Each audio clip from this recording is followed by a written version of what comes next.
नमस्कार, स्वागत है आप सबका हमारे खास कार्यक्रम में। और मोदी सरकार के 4 साल पूरे हो रहे हैं और इस पर हम बातचीत कर रहे हैं केंद्रीय मंत्रियों से, उन विभागों के बारे में जो कि केंद्र के लिहाज से बेहद अहम रहे हैं। और ऐसा ही एक विभाग है केंद्रीय अल्पसंख्यक मंत्रालय, जिसकी जिम्मेदारी है मुख्तार अब्बास नकवी साहब के पास। बहुत बहुत स्वागत सर आपका हमारे साथ इस चर्चा में शामिल होने के लिए। 4 साल का कार्यकाल और एक ऐसा विभाग, मैं कहूं कि जो कि सरकार के लिहाज से बेहद अहम, विकास के लिहाज से, आलोचनाओं के लिहाज से भी, कैसे देखते हैं अपने इस कार्यकाल को आप? देखिए, हम मानते हैं कि बहुत चुनौतियों भरा ये विभाग भी है और चुनौतियों भरा ये समय भी है। ऐसे माहौल में नाकामियों के निशान को मिटाते हुए कामयाबी के कदम आगे बढ़ाना एक बहुत बड़ी चुनौती थी, जिसमें कि हमें इस बात का संतोष है कि काफ़ी हद तक हमने सफलता हासिल की है। हमने जो है वो डेवलपमेंट विद डिग्निटी, सम्मान के साथ सशक्तिकरण और बिना तुष्टीकरण के सशक्तिकरण, एम्पावरमेंट विदाउट अपीजमेंट, इस संकल्प के साथ हमने काम शुरू किया। शिक्षा के क्षेत्र में, रोज़गार के क्षेत्र में, और उसके अलावा जो है वो हिंदुस्तान में और मेरे मुल्क में जो दस्तकारों, शिल्पकारों की शानदार जानदार विरासत है, उसको किस तरह से मौका मिल सके, कैसे मार्केट मिल सके, कैसे सम्मान हो सके, ये तमाम ऐसे कई बिंदु थे जिनको कि हमने प्रायोरिटी पे लिया, प्राथमिकता के आधार पर लिया। और उससे सबसे ज़्यादा प्राथमिकता पे लिया बच्चियों की शिक्षा, लड़कियों की शिक्षा। जब हम थे तो हमने इसका स्टडी की तो हमने देखा ड्रॉप आउट रेट 70%, 75%, 80% इस तरह का ड्रॉप आउट रेट था। अब उसको कैसे ख़त्म किया जाए, कैसे जागरूकता पैदा की जाए, कैसे जो है वो जो कारण थे ड्रॉप आउट के, उन ड्रॉप आउट के कारणों को का समाधान किया जाए, उस दिशा में हम लोगों ने काम किया। और जब हम आपके साथ आज बैठ रहे हैं तो हम 40% में, 35 से 40% के बीच में ड्रॉप आउट रेट पे हैं, जो कि हमारा संकल्प है कि हम 2019 पूरा होते होते हम 0 ड्रॉप आउट रेट कर दें लड़कियों का। उसके अलावा जो है वो कई और चुनौतियां थीं, उन चुनौतियों को हमने सफलता के साथ और मजबूती के साथ हमने उसको आगे बढ़ाया, सफलता। जब आपकी सरकार बनी थी नकवी जी, मुझे अच्छी तरह याद है, प्रधानमंत्री जी का बयान हो या आप लोग सभी लोग, अल्पसंख्यकों के लिहाज से 2 बड़ी बातें आपने लोगों ने कही थी। पहला ये कि शिक्षा के लेवल के ऊपर ले जाना है और उसको रोज़गार के साथ जोड़ना है, और दूसरा कि रोज़गार के मौके मुहैया कराने उन लोगों को और उस रोज़गार के लिहाज से तैयार करना है। इस दिशा में क्या बड़े कदम आपके रहे हैं और वो कितने पूरे अब तक हुए हैं? देखिए एक बहुत बड़ी इंपॉर्टेंट चीज़ है जिसे कि समझना चाहिए। प्रधानमंत्री नरेंद्र मोदी जी भी ये बात कहते हैं, हम जो है वो अल्पसंख्यकों के विकास को, अल्पसंख्यकों के डेवलपमेंट को देश के डेवलपमेंट से अलग करके नहीं देखते। हम उनकी शिक्षा को देश के तरक्की के साथ जोड़ के देखते हैं। हम उनके विकास को, रोज़गार को, उनके सशक्तिकरण को देश की तरक्की और देश के सशक्तिकरण के साथ जोड़ के देखते हैं। इससे पहले क्या होता था कि जो लोग थे, जिन्हें हम कभी कभी कहते हैं ना सेकुलरिज्म के सियासी सूरमा, वो करते क्या थे कि वो जो है वो सिर्फ अपीजमेंट करना, यानी खुश करने वाली बातें करना और काम ज़ीरो करना। तो ऐसे लोग, जो लोग की बातों में हीरो थे और काम में ज़ीरो थे, उन्होंने इस देश में दशकों राज किया। और उसका नतीजा हुआ कि गरीबी रेखा के नीचे अल्पसंख्यक समाज आता गया, विशेष तौर से मुस्लिम समाज। अशिक्षा जो है वो सर चढ़ के बोलने लगी, और कहीं ना कहीं जो है वो एक भय का माहौल पैदा करने की कोशिश की गई। और उन लोगों ने की कोशिश जो अपनी जिम्मेदारी में नाकाम रहे, जिम्मेदारियां पूरी कर नहीं सकते थे, इसलिए उन्होंने उसका एक कोई एक्सक्यूज़ बनाया, एक्सक्यूज़ ढूंढा, और एक्सक्यूज़ ढूंढ करके उन्होंने जो है वो उनमें भय पैदा कर दिया। उनको जो है वो जो सुविधाएं मिलनी चाहिए वो सुविधा नहीं मिली। हमने वो सारी चीज़ें अलग कर दी। हमने कहा कि जो भी नाकामियों की विरासत थी, उस नाकामियों की विरासत को हमने बिल्कुल उस पर सियासत नहीं की। हमने जो है वो सीधे हम बढ़े आगे, हम विकास के रास्ते पे कैसे चल सकते हैं, कैसे हम जो है वो कॉन्फिडेंस का माहौल पैदा कर सकते हैं, कैसे हम जो है वो जो शिक्षा का स्तर नीचे गिरता गया है, जो ड्रॉप आउट रेट बढ़ गया है, कैसे उसको हम कम कर सकते हैं, कैसे हम लोगों को जो आर्थिक कारणों से शिक्षा नई बच्चों को दिलाते हैं उनको हम कैसे कर सकते हैं। तो इसका हमने प्रयास किया, हमने स्कॉलरशिप बढ़ा दी। आज जो है जब हम आपसे बात कर रहे हैं तो इस लगभग जो है वो 4 साल पूरे होने वाले हैं, तो लगभग जो है वो 3 करोड़ लड़के लड़कियों को हमने 3 सालों में स्कॉलरशिप दी। और अगर आप 2014 से पहले आप देखें तो 2,64,00,000 केवल स्कॉलरशिप दी गई, यानी केवल 3 लाख में तीन वर्षों या 3.5 सालों में हमने लगभग 3 करोड़ लड़के लड़कियों को स्कॉलरशिप दी। और 2014 से पहले दशकों में एक लंबा समय था जिसमें 2,64,000 लोगों को स्कॉलरशिप मिली। ये अपने आप में बहुत बड़ा परिवर्तन है। इसी वजह से मैंने आप जो पहले कहा कि ड्रॉप आउट रेट जो है वो 70% से आकर के आज जो है वो 40 और 35% में रह गया है। उसी तरह से जो है वो pre matric, post matric, merit cum means, ये तमाम स्कॉलरशिप की योजनाएं हैं। उन तमाम स्कॉलरशिप की योजनाओं में जो हमने इन 4 सालों में, पौने 4 सालों में हमने जो लाभार्थी हैं वो लाभार्थी हैं लगभग 3 करोड़। और इन 2014 से पहले जो दशकों की लंबी श्रृंखला होगी उसमें जो है केवल 3 करोड़, यानी कि हमने जो है वो 4 सालों में 3.25 करोड़ लोगों को दी और उन्होंने जो है वो 45 सालों में मान लीजिए उन्होंने है केवल 3 करोड़ को दी। तो यानी कि और ये लीकेज फ्री है, सीधे जो है वो बच्चों के खाते में ये पैसा जाता है, लड़के लड़कियों के खाते में पैसा जाता है, जिसका नतीजा हुआ कि कोई बिचौलिया नहीं रह गया, कोई किसी तरह की बेईमानी नहीं रह गई और सीधे उसका लाभ पहुंचने लगा।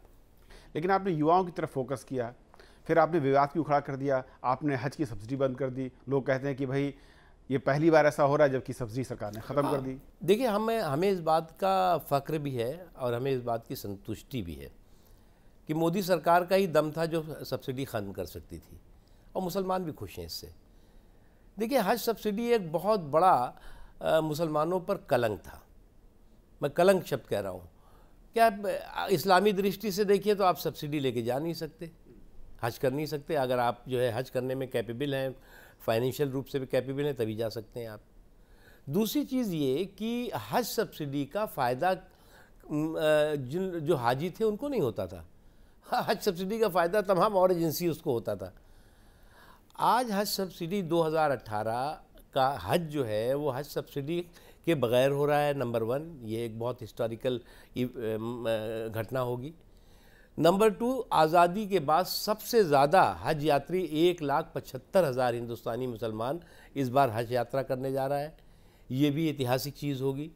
और उससे भी महत्वपूर्ण ऐतिहासिक चीज़ ये होगी कि लगभग 60 करोड़ रुपया पिछले साल से इस बार, जो पिछले साल का हज था तो वो सब्सिडी के साथ था, पिछले साल से इस बार हाजियों को कम देना पड़ रहा है। कई एम्बार्केशन पॉइंट, कई हवाई अड्डे हैं जहाँ पर कि जो पिछले साल से किराया था उससे भी नीचे आ गया है वो।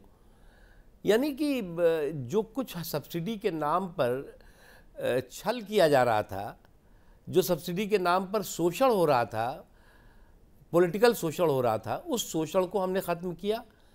और साथ ही साथ जो है वो हमने उसके साथ ही जो सुविधा हमारे भारतीय नागरिकों को है वो हम दे रहे हैं। यूथ को लेकर जो आपने बात कही, इस बार का यूपीएससी का रिजल्ट जो आया है, करीब 131 लोग जो अल्पसंख्यक से चुने गए हैं, इसमें 51 मुस्लिम हैं जो अब तक आंकड़ा है। ये बदलाव क्या दिखाता है? क्या ये माना जाए कि एजुकेशन के लेवल पर अब तक वो काम नहीं हो रहा था उन वंचित लोगों के लिए जिनको ज़रूरत थी, और सरकार जिसका आपने जिक्र किया कि आपने फोकस किया है एजुकेशन को लेकर, उसको इम्प्रूव करने को लेकर, चाहे वो मदरसे हों या फिर दूसरे इंस्टीट्यूट्स हों? देखिए, हमें जो एक महसूस हुआ अलग अलग लोगों से, अलग अलग नौजवानों से संपर्क संवाद करने के बाद, हमें ये लगा, हमने कहा कि भाई एक सच्चर कमेटी रिपोर्ट देती है, बहुत पहले रिपोर्ट दे दी उसने कांग्रेस पार्टी की, उसके बाद भी सरकारें बहुत रहीं, लेकिन जो है वो सच्चर कमेटी का जो एक मूल जिस्ट था वो ये था कि साहब रोज़गार में जो अल्पसंख्यक और ख़ास तौर से मुसलमान हैं वो बहुत कम है। बल्कि उसमें लिखा हुआ है कि साहब नौकरियों में बहुत कम है, जेलों में बहुत ज़्यादा है। इतने जेलों में है जितना उतने भी नौकरियों में नहीं है। हमने उस पर फोकस किया। हमने कहा कारण क्या है? कारण एक था कि जो एक माहौल था वो माहौल जो है वो कॉन्फिडेंस का माहौल नहीं था। हमने जैसा पहले कहा ना कि एक डर का माहौल पैदा किया गया था, और डर दिखाया किससे आता था? हमसे दिखाया जाता था, यानी बीजेपी से दिखाया जाता था। बीजेपी सरकार में नहीं होती थी तब दिखा देते थे, डरा के रखते थे कि देखो ये आ जाएंगे, इसलिए जो है वो हमको वोट देते रहो, बस हम जो भी तुम्हें मिल रहा है मिलता रहे, रूखी सूखी खाते रहो और वोट देते रहो, ये तुम्हारी ज़िंदगी है। हमने वो बिल्कुल उस पर हमने कहा नहीं, हमारे लिए विकास का मसौदा वोट का सौदा नहीं है।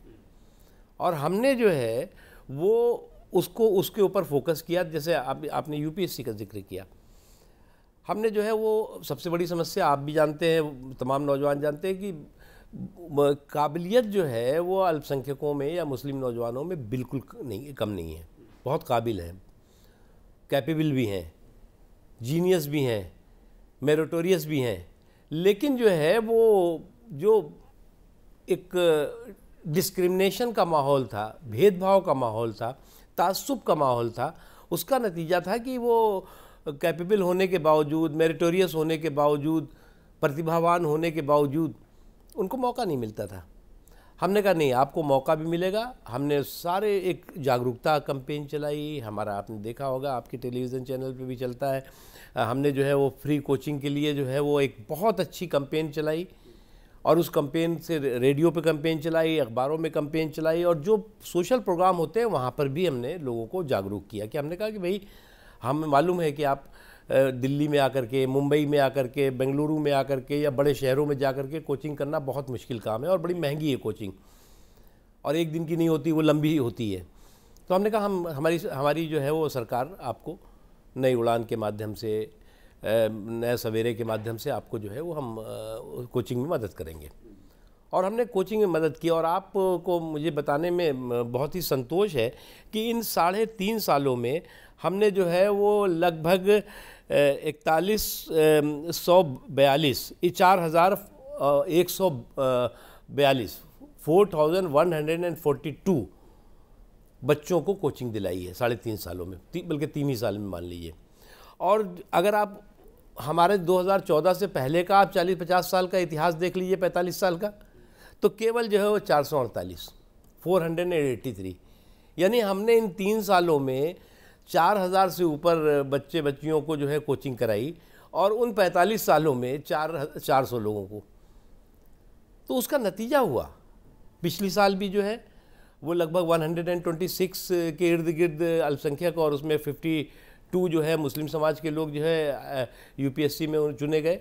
और इस साल आज़ादी के बाद सबसे ज़्यादा लगभग 131 या 2 तो अल्पसंख्यक और लगभग 51 मुस्लिम कम्युनिटी सुने गए, आज़ादी के बाद सबसे ज़्यादा। ये अपने आप में हिस्ट्री है, और ये कोई हमारी काबिलियत या हमारी वजह से नहीं चुनेगा। हम फिर स्पष्ट करना चाहते हैं, हमने एक ऐसा माहौल दिया, एक ऐसा एटमॉस्फेयर दिया कि अगर आप प्रतिभावान हैं, अगर आप काबिल हैं, तो आपकी काबिलियत का सम्मान होगा। लेकिन इसके बावजूद नकवी जी, आपके विभाग या आपकी सरकार पर फिर ये आरोप क्यों विपक्षी पार्टियां और कुछ लोग लगाते हैं कि आप अल्पसंख्यकों के साथ दोहरा व्यवहार कर रहे हैं? एक तरफ आप इतनी मेहनत भी कर रहे हैं, वहीं दूसरी ओर आपने जो है हर सब्सिडी बंद कर दी। आरोप लगे कि आप अल्पसंख्यक विरोधी सरकार है। देखिए, पहली बात ये कि आप ये देखिए कि आरोप लगाने को कोई कुछ भी लगा सकता है। एक मोदी सरकार का एक काम बताइए जो डिस्क्रिमिनेशन वाला हो, भेदभाव वाला हो, या देश के विकास के साथ अलग करके अल्पसंख्यकों या मुसलमानों का विकास देखा जाता हो, या कहीं पर भी किसी भी स्तर पर किसी भी रूप में जो ज़रूरत है, जो ज़रूरतमंद है, उसके साथ किसी तरह का भेदभाव नहीं किया गया। और हज सब्सिडी की बात है, हज सब्सिडी का स्वागत आज सारा मुसलमान कर रहा है, खुश हो रहा है, कह रहा है साहब ये तो मोदी सरकार ही कर सकती थी, दूसरी सरकार कर नहीं सकती थी, कि एक झटके में उसने ये ख़त्म कर दिया। उसमें से बहुत बड़ी तादाद में मुस्लिम समाज की ये मांग थी कि ख़त्म करो भैया इसको। अब हम तो पानी के जहाज़ से भी कोशिशें हम कर रहे हैं कि 2019 में लेके जाएं। उससे 1993 में जो है वो पानी के जहाज़ लास्ट गया था। इस बार भी हम क्रूज़ से लेके जाएंगे, अगले साल कोशिश कर रहे हैं हम। इसके अलावा जो है अगर आप देखें तो हमने जो है वो हर क्षेत्र में, किसी भी क्षेत्र में आप देखें तो हम अपनी पीठ नहीं थपथपाना चाहते, लेकिन किसी भी क्षेत्र में देखें तो हर क्षेत्र में हमने विकास के नए आयाम और नए रिकॉर्ड कायम करने की कोशिश की है और किया है। रोज़गार के क्षेत्र में देख लीजिए, क्या सोचा नहीं जा सकता था कभी कि जो जिन दस्तकारों शिल्पकारों की ये शानदार जानदार विरासत है, कभी सोचता था कोई? और उसमें सब ज़्यादातर मुस्लिम समाज या अल्पसंख्यक समाज से पाए जाते हैं। अगर आप देखें तो उनके लिए हमने हुनर हाट शुरू कर दिया। और हुनर हाट जो है वो हमने जो है वो किसी गांव में जाकर नहीं किया, हमने दिल्ली के कनॉट प्लेस में शुरू रखा, प्रगति मैदान में किया, मुंबई के मेरिन ड्राइव में किया, पांडिचेरी के बीच पे किया, ऐसी जगहों पे किया जहां देश विदेश के लोग आकर के हमारे देश के हुनर के उस्तादों की शानदार जानदार विरासत को देख भी सके और उनको जो है वो मौका और मार्केट भी मुहैया करा सके। लगभग अप्रॉक्सीमेट 1.5 लाख से ज़्यादा जो है वो हम लोगों ने अब तक रोज़गार और रोज़गार के मौके मुहैया करा दिए हैं। उन्हीं 1 साल के अंदर सिर्फ रोज़गार और रोज़गार के मौके जो है वो जो ये हुनर के उस्ताद हैं उनको दिए हैं। तो यही तो सवाल है नकवी जी, राजनीतिक दल जब सरकार में होते हैं हर कोई वोट चाहता है। आपने इतने अच्छे काम किए लेकिन 3 तलाक का हथौड़ा मारा, लोग विरोध में खड़े हो गए। क्या बचा जा सकता था या वाकई उसके पीछे जो मकसद है वो कहीं उससे कहीं बड़ा है जिसके लेकर आप पर आरोप? देखिए, देश जो है वो सुधारों का देश रहा है। इस देश में बहुत बड़े बड़े सुधार हुए हैं और ऐसे सुधार हुए हैं जो कि समाज के बहुत हिस्सों को पसंद नहीं आए। अब जिस समय सती प्रथा को लेकर के राजा राम मोहन राय ने आंदोलन किया, जिस सती प्रथा को ख़त्म करने की बात आई, उस समय भी हुआ कि आस्था पर हमला है, लेकिन इसी देश ने उस सुधार को भी किया और सती प्रथा कानून बनाया और ख़त्म हो गई। बाल विवाह भी इसी तरह की समस्या को के रूप में देखा गया कि बहुत बड़ा तबका कहता था कि बाल विवाह तो आस्था का हमारे विषय है, कैसे इसमें आप हस्तक्षेप कर रहे हो। तो उसी तरह से जो ट्रिपल तलाक है, तलाक की बिद्दत है, वो जो है वो एक कुप्रथा है। ये इसका धर्म से कोई लेना देना नहीं है और उस कुप्रथा को ख़त्म होना ही चाहिए, क्योंकि हमारा देश जो है वो संविधान से चलता है। संविधान में जो है वो जेंडर इक्वलिटी की बात कही गई है, लेकिन ये जो ट्रिपल तलाक का सिस्टम है, ये जो है वो संविधान की मूल भावना पर ही हमला है। इसलिए उसके लिए कानून लाए और राज्यसभा में अभी है। मुझे उम्मीद है कि कुछ अगर बुद्धि होगी तो ये लोग जो है वो पास कर देंगे। एक मसला आता है आपके विभाग और सरकार को लेकर कि अल्पसंख्यकों को लेकर आपकी गंभीरता उतनी नहीं है और इसको लेकर विपक्षी पार्टियों के 2-3 बयान ये कहते हैं कि आप उनके बजट को काटते रहते हैं, कम करते रहते हैं, योजनाओं को बंद किया है। क्या जवाब देंगे? एक भी योजना बंद नहीं हुई, बल्कि हमने योजना तो बढ़ाई है। और योजना बढ़ाना बंद करना महत्वपूर्ण नहीं है। आपने अल्पसंख्यकों का जिस काम का मैंडेट है आपको, उनके सशक्तिकरण के लिए आपने क्या किया, नंबर 1। नंबर बजट की बात आप कर रहे हैं। बजट हमारा जो है पिछले साल भी बढ़ा, इस बार भी बढ़ा, और बजट जो है वो बजट का आने पाई खर्च हो सके ये भी महत्वपूर्ण होता है। और बजट का हमारी मिनिस्ट्री ने आने पाई का खर्च ईमानदारी के साथ जो ज़रूरतमंद है उनके लिए किया है। क्योंकि मैं आंकड़े देख रहा था, थोड़े से अलग देखते हैं। अलग इसलिए कि 2013-14 में मनमोहन सरकार ने 3,511 करोड़ रुपए इस मिनिस्ट्री को दिए थे। आपकी सरकार ने पिछले 4 साल में, उस आंकड़े को मैं देखूं, वो बढ़ते बढ़ते करीब 4700 करोड़ पहुंच गया है। 1000 करोड़ का इजाफा पिछले 4 साल में। बिल्कुल। इसकी ज़रूरत और क्या इसको लेकर सरकार उस जगह पर खड़ी होती दिख रही है कि आप पर जो आरोप हैं वो कहीं निराधार हैं या फिर उनके पीछे तर्क बेदम है? देखिए, जो बजट का आप बढ़ा है और उसको ईमानदारी के साथ उसका इस्तेमाल हो, इस काम को हुआ है, तो उसका नतीजा है। रोज़गार की बात बहुत होती है। हमने इस बजट में जो कौशल विकास के कार्यक्रम हमारे हैं, चाहे सीखो कमाओ हो, चाहे नई उस्ताद हो, या और जो कार्यक्रम है, उसके तहत जो है वो हमने रोज़गार और रोज़गार के अवसर मुहैया कराए। हमारा ये एम्प्लॉयमेंट ओरिएंटेड प्रोग्राम है सीखो कमाओ जैसे। हमने इन लगभग पौने 4 सालों में हमने जो है वो 3,17,000 नौजवानों को रोज़गार और रोज़गार के मौके मुहैया कराए। उन्होंने 45 सालों में, यानी कि 2014 के पहले, 20,164 लोगों को रोज़गार और रोज़गार के मौके मुहैया कराए। हमारा बजट बढ़ा है, बजट महत्वपूर्ण नहीं है। बजट तो बहुत बढ़ जाए तब भी कोई महत्वपूर्ण नहीं है अगर आप जो है वो ढाक के 3 पात रखिए। तो मैं तो आपको आंकड़े के साथ बता रहा हूँ।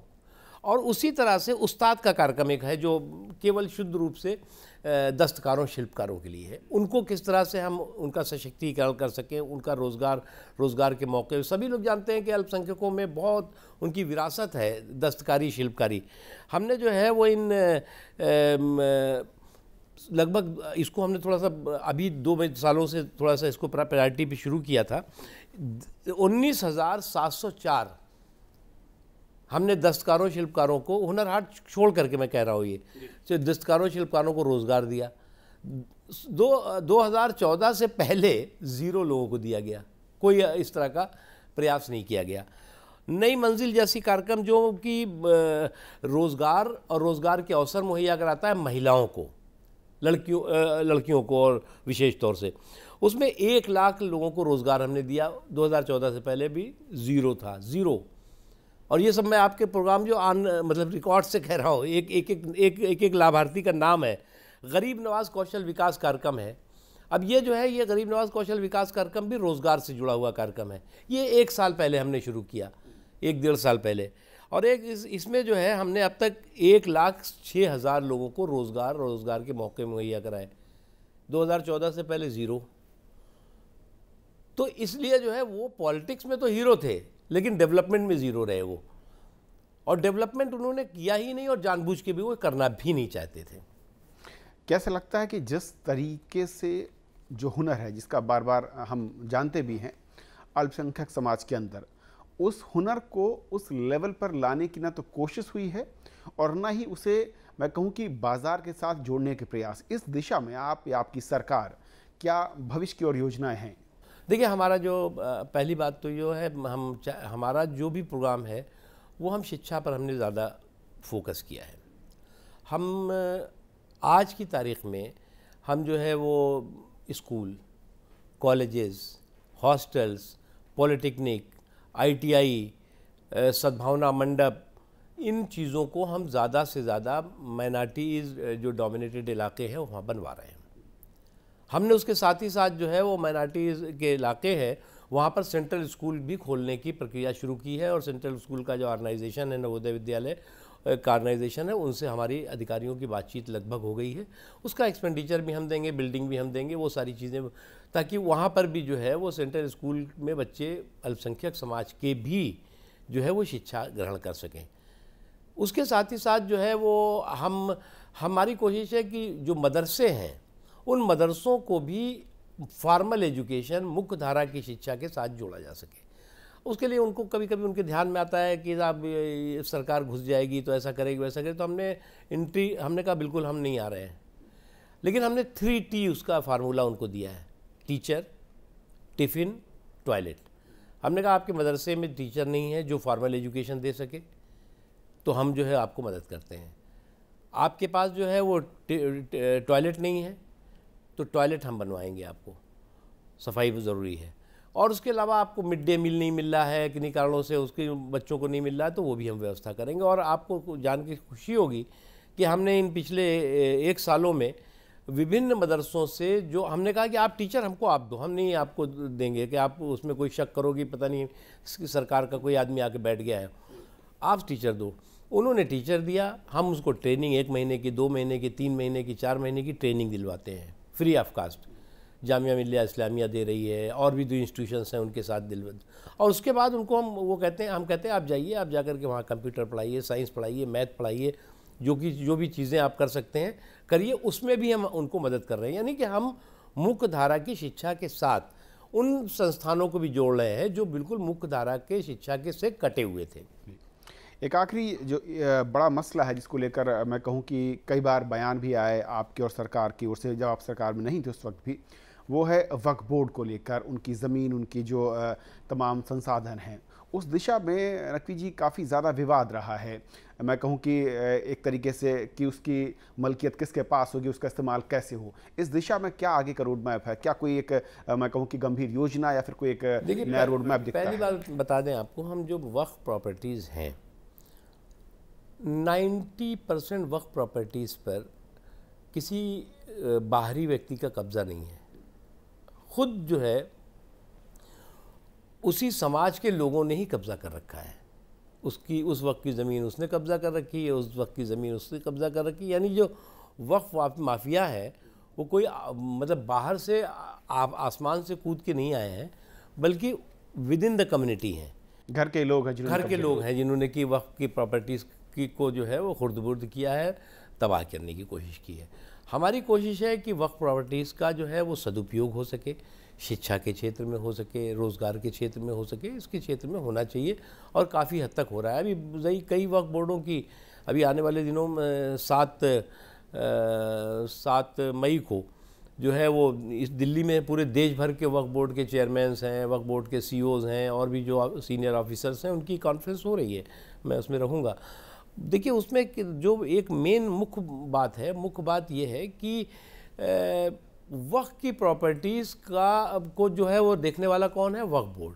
वो कहते हैं जी हमारे पास तो तनख्वाह देने के लिए पैसा नहीं है, तो हमने उसके लिए व्यवस्था कर दी। हमने कहा, एक तो कहा है कि हमने ऑनलाइन करो सारी वक्फ प्रॉपर्टीज़ को, तो वो ऑनलाइन मुझे खुशी है कि लगभग 80 से 90% ऑनलाइन हो गई है। डिजिटल करो, हमने कहा डिजिटल करो, डिजिटल हो गई है।